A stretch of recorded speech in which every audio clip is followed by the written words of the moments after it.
मेरे अंदर के बच्चे को खा गया वो दिन, से सुना था पर अब आ गया वो दिन। जिंदगी और मौत का सवाल देखना पड़ा, ना जाने मुझे क्यों अस्पताल देखना पड़ा। मेरी बीवी की तबीयत ने मेरी आंखें खोल दी, मेरे दिल ने कुछ धड़कनें छोड़ दी। समझ नहीं पा रहा था क्या होने वाला हूं मैं, जो था वो गया, कुछ अलग होने वाला हूं मैं। ना जाने मुझे क्यों दिलासा देकर गए वो, मेरे सामने से मेरी बीवी को लेकर गए वो।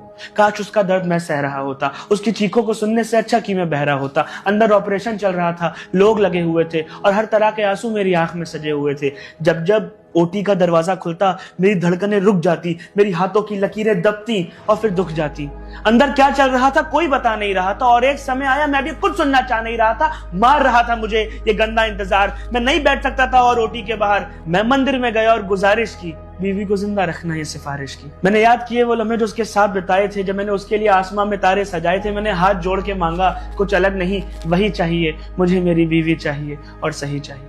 वापस आया तो देखा भगदड़ मची हुई थी, वापस आया तो देखा भगदड़ मची हुई थी। सबकी कदमों और आवाजों का शोर था। मैं वहां दुआएं मांग रहा था सलामती की, पर यहां देखा तो नजारा ही कुछ और था। खामोशी को मुंह में गाड़ आए।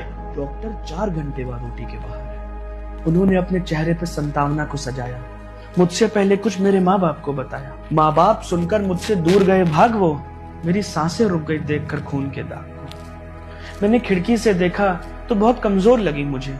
फिर उसने मुझे देखा और अपनी आंखें खोली। वो रोने लगी और हंसने लगी एक साथ, मुझे पास बुलाया और कानों में कुछ बोली। जब उसने बताया कि क्या हुआ असल में, खड़ी जमीन पे गया फिसल में। मैं भाग के गया बीवी की उस तरफ, सारी सच्चाई रखी थी जिस तरफ। मैंने देखा कपड़े से ढकी लेटी हुई थी, मैं बाप बन गया था, मुझे बेटी हुई थी।